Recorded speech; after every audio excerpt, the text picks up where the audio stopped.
Hello, this is going to be a quick breakdown and review of every single lightning incantation for the purposes of invasions.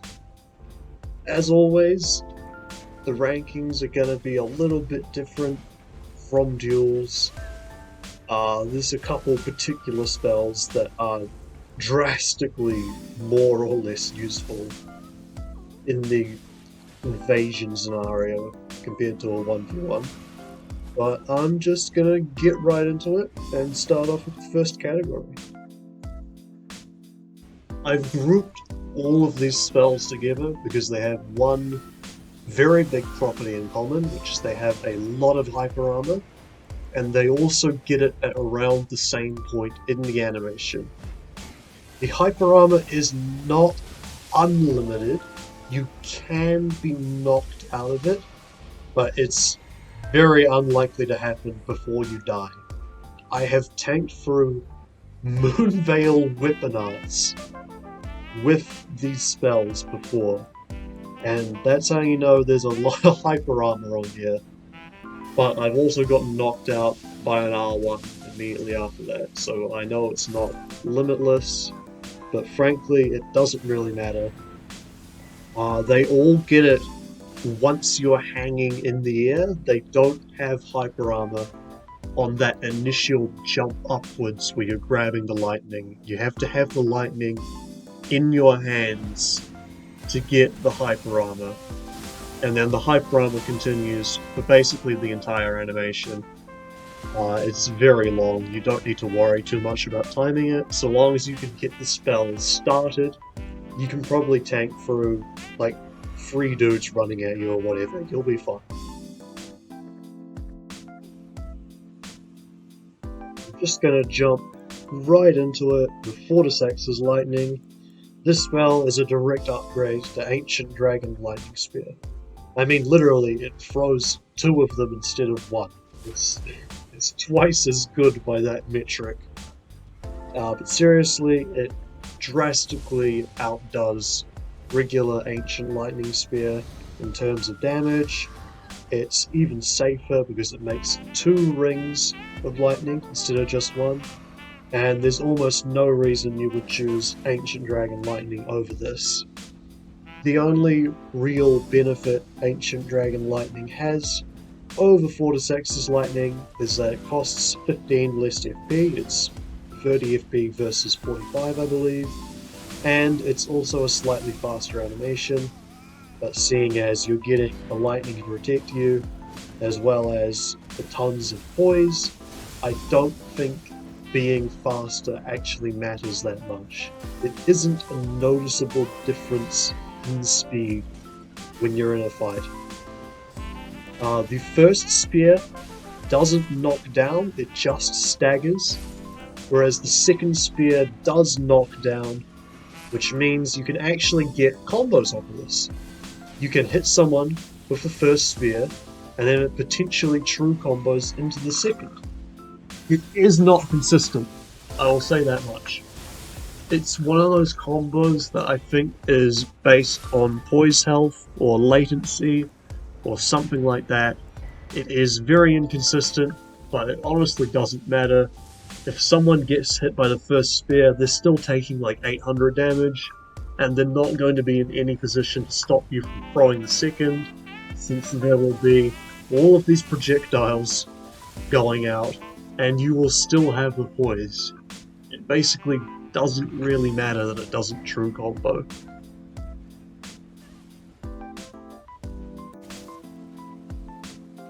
Lansseax's Glaive. Very good. I like this one a lot. As you can probably tell just by looking at it, the hitbox is very large. It's basically a complete 180 degrees in front of you is going to get hit, non-negotiable, and it sends out this big wave of projectiles to make the effective range even larger, although they do a lot less damage than the Glaive itself. I have nothing but praise for this one. The handling on it is great. You can turn around pretty much completely, So if someone sees you doing this spell and they try to circle around for a punish, they are going to eat the glaive in the face.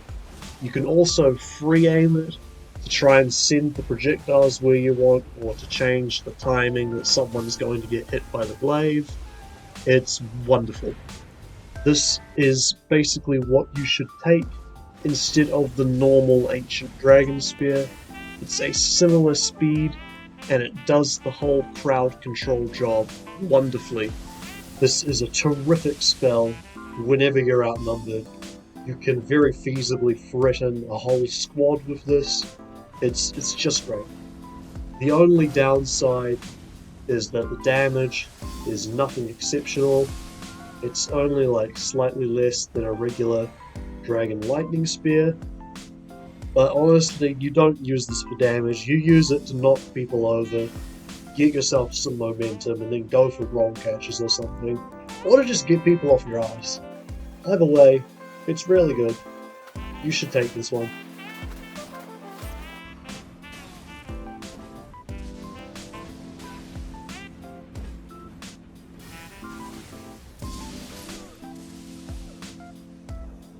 This is definitely the sleeper hit of the lightning incantations. Frozen Lightning Spear is a lot more useful than it appears at first glance. But let me just address the elephant in the room. This spell deals frostbite. You are never going to inflict frostbite with this spell, especially as Faith build that doesn't have access to frostbite on anything. I don't think it's worth worrying about the status effect. The only build I can conceive of using Frozen Lightning Spear to actually freeze people would be like a Golden Order, Int, Faith, hybrid that has access to like the Ice Crags and the spells that deal frostbite and just has this dealing frostbite as a bonus. But basically, don't think about the frostbite, just think about the damage. The damage is great. There is a hitbox on the actual spear itself that I don't think a lot of people are aware of, because you'll quite often just hit them with the spear and get your damage right off the bat. The spear doesn't true combo into the lightning that erupts from the ground, but it is very close. Your opponent is basically forced to panic roll when they get hit by the spear, or they will take the actual lightning strikes, which is good for you. They can't punish you, basically. Lightning strikes are also great to hide inside of. If someone circles around you and you're missing them, or if you're surrounded, you can just roll into the lightning and get a moment where they can't run up and melee you because they'll just get hit by the actual spell. It's wonderful.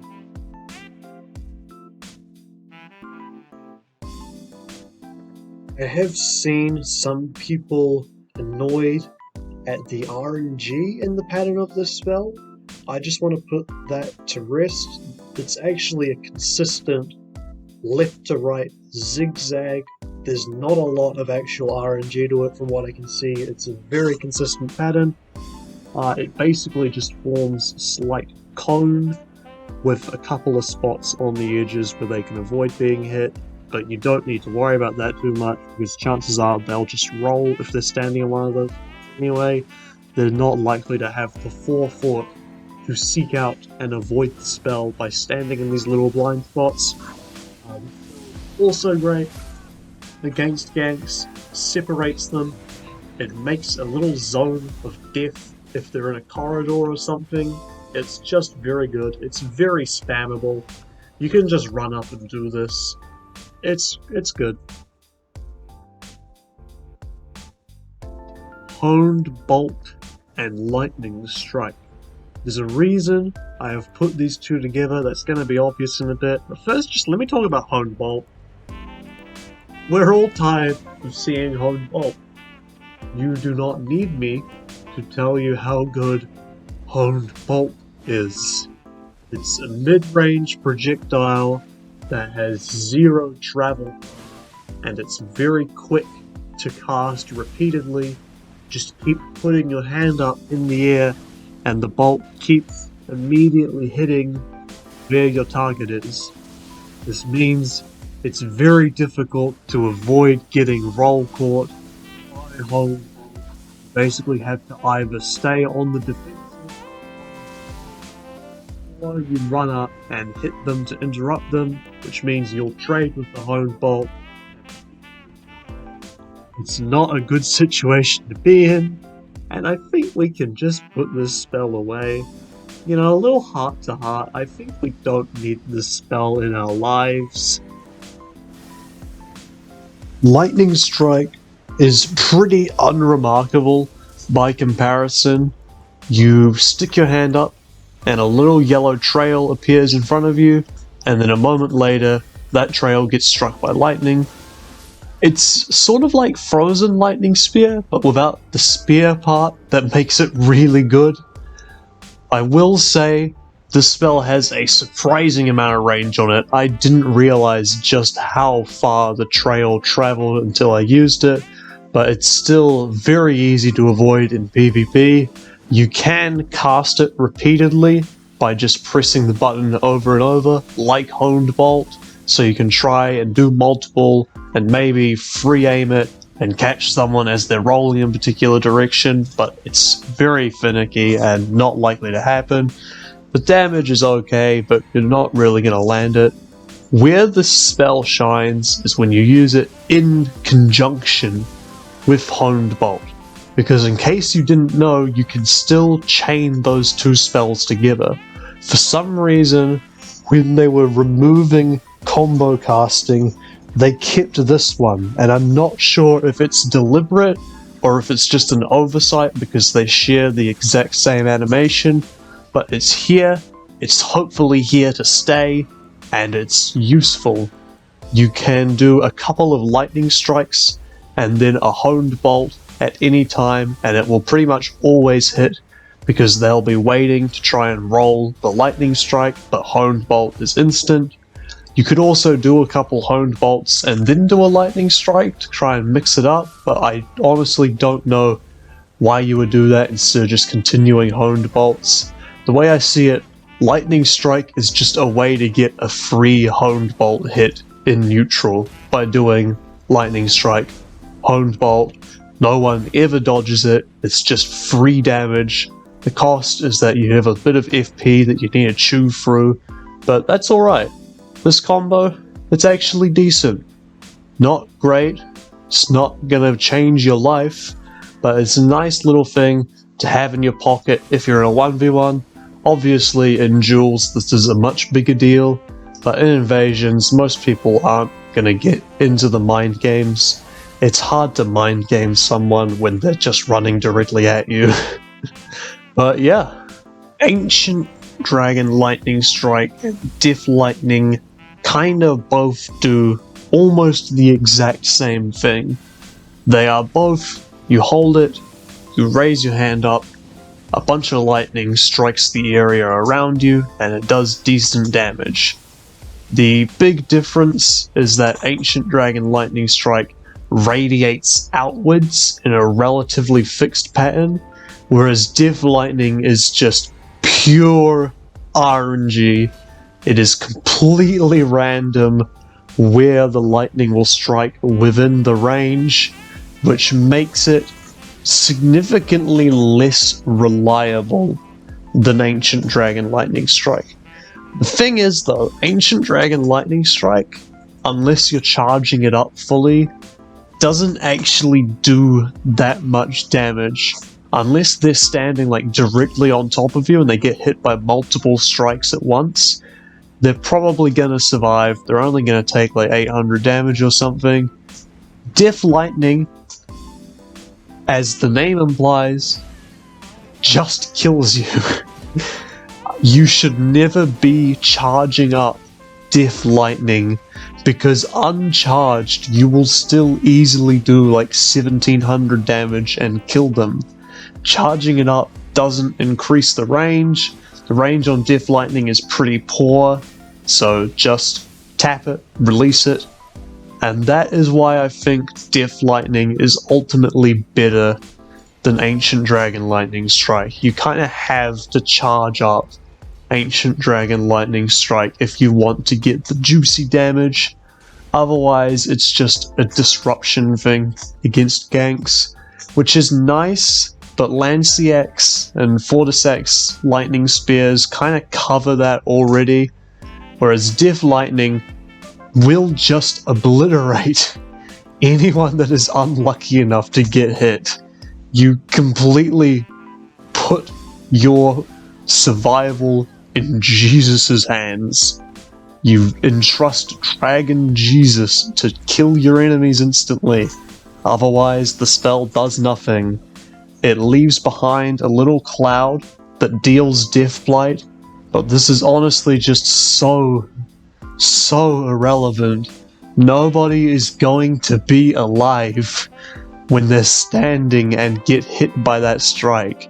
The only way the cloud does build up is if they dodge the lightning, in which case it doesn't matter, because the cloud builds up slow as hell and they have nothing to worry about.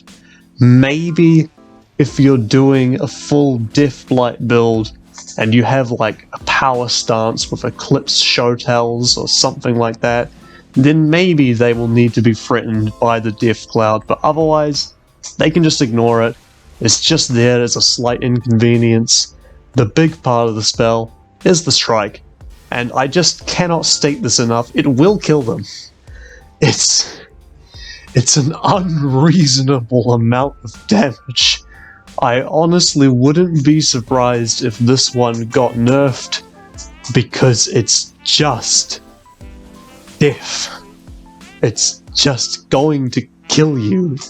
I know you've all seen it before, but it cannot be overstated. Death Lightning just fucking kills you.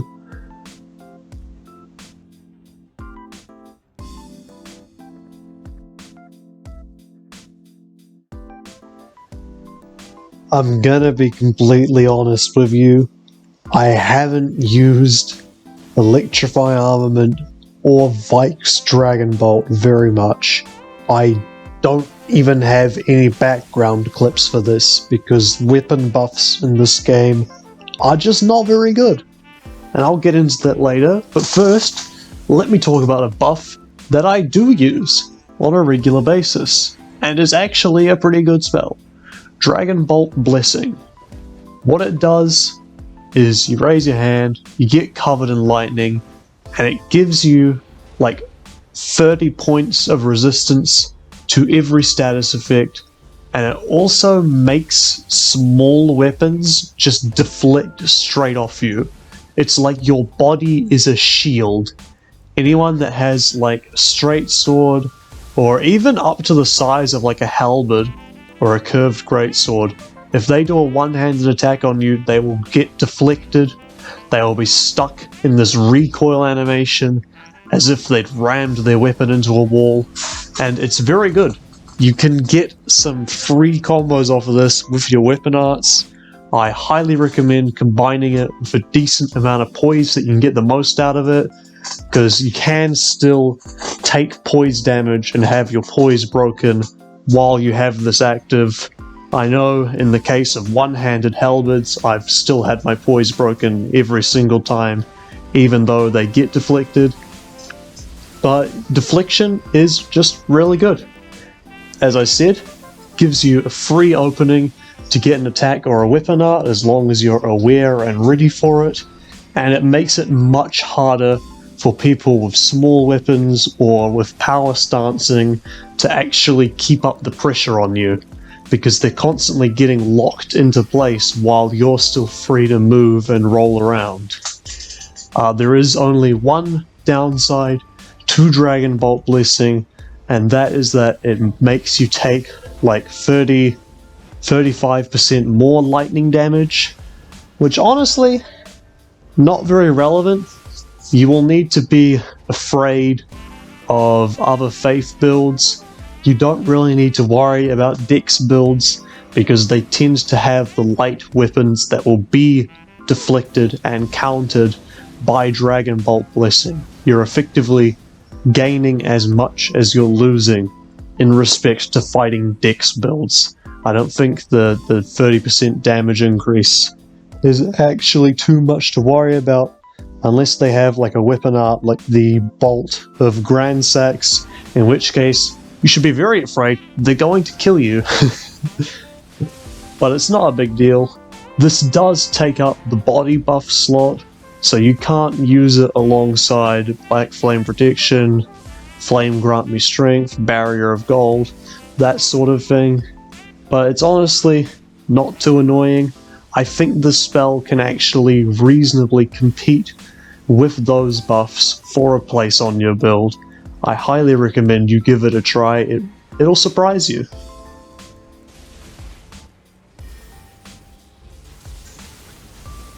Alright, so what Electrify Armament does is it gives you 75% of the faith scaling of your seal as lightning damage.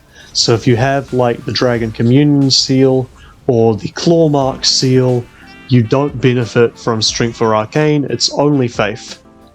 And it's just not very good.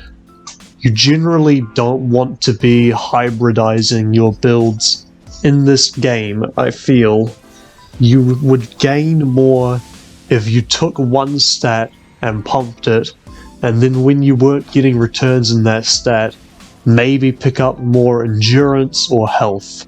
I don't think it's actually worthwhile splitting into a little bit of faith.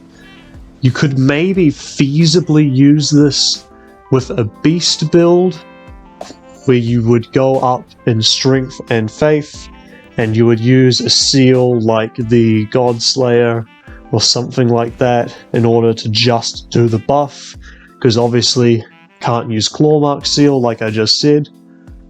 If you've played Dark Souls 3, you might be wondering how this can possibly be bad.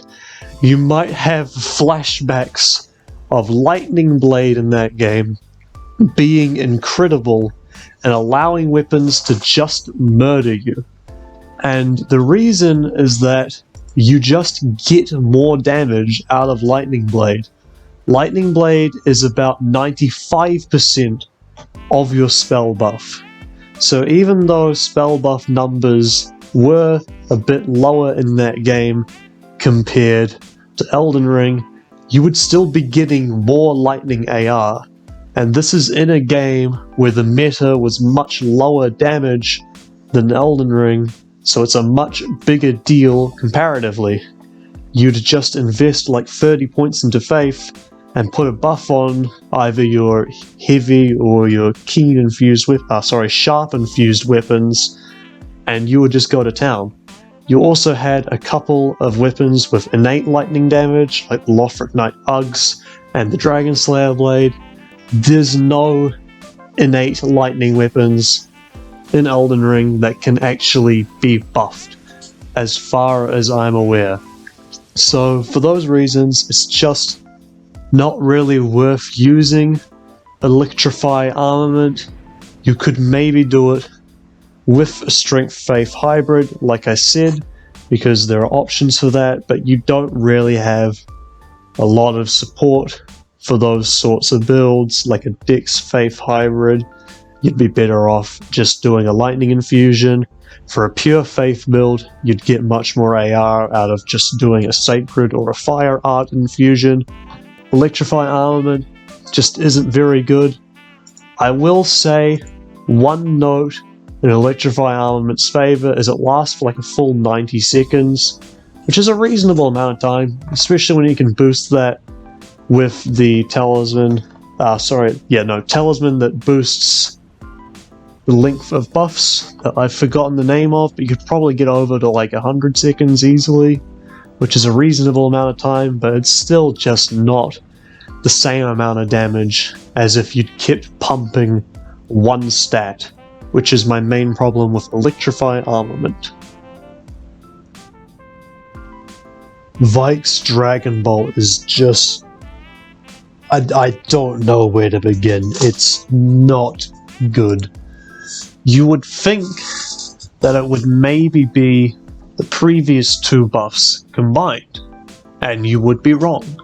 It does give you Electrify Armament, a worse version, because this spell only lasts 70 seconds instead of 90. You're losing a full 20 seconds of buff, and instead of giving you the effect of Dragonbolt Blessing, where you make light attacks just bounce off of you, it gives you, and wait for it, 15% increased equip load. I don't know when that would ever be helpful. You're still eating the 35% extra lightning damage, by the way.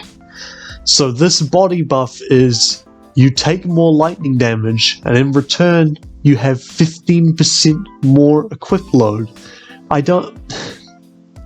Okay, let's say you made a build with this, and you were normally fat rolling, but when you applied Vyke's Dragonbolt, you start mid-rolling. Great. You are using a body buff slot to carry slightly more armor and cheap out on a few points of endurance, and also it only lasts 70 seconds. You only get 70 seconds in which you aren't fat rolling. This still is an awful situation, and frankly, if you wanted more defense, you could just cast like Barrier of Gold or Golden Vow or something and get a body buff that would just directly help you with your defense instead of going through these weird hoops.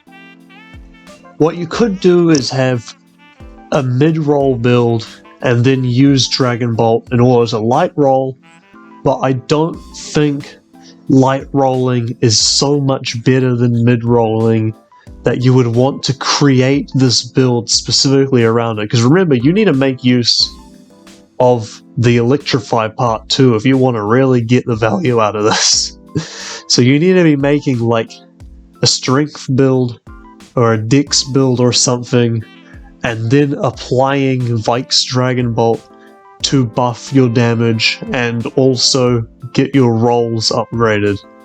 You have to have a very, very specific build for this spell to not just be a straight downgrade to Electrify Armament. And even then, Electrify Armament wasn't that good to begin with. I think you have to put in a lot of effort to theoretically get use out of this, and I just don't understand it. Maybe if you were doing a super high level, like over level 150 build, you could reach the soft caps in, say, Strength and Faith, and then you could use this and cheap out on some endurance while you're carrying around like full bull goats and your colossal greatswords or whatever, because you already have a shit ton of endurance. And it's a percentage, it's not just a flat number of equip load points, it's a percentage, so you need to have high equip load to get more benefit out of this, and it's just, the more I think about it, the more this spell hurts me. It's not worth taking, alright? It looks very cool, I will give you that, but just don't take it, I'm begging you, it's so bad. So that's all I've got for today. I have skipped over a couple of things. I didn't include Lightning Spear, the basic projectile, in this video because there is just nothing to know about it. It's just a good mid to long range option. It's a Faith version of a Glintstone. It is the most basic, straightforward spell you could imagine. One more thing to note before I forget is that the lightning spears, such as Frozen Lightning Spear and Fortissax, can be dropped off of ledges. It's just not very useful. You can maybe get a bit of spread onto the ground below you with Frozen Lightning Spear, but in the case of Fortissax and the regular Ancient Dragon Spear, there's not much point in doing it because it's very unlikely that your target will just stay sitting there directly underneath you It's more of a gimmick than anything, and I love me a good gimmick, but I just couldn't find a way to make this useful. But yeah, that's really all there is to that. Let me just go over the list. Yep, I've covered everything. Thank you for watching. Please let me know in the comments which class of incantations you'd like to see next. I don't have that much motivation to play this game lately until there's an update or something, but let me know anyway, and maybe if it's interesting, I'll see what I can do. Yeah.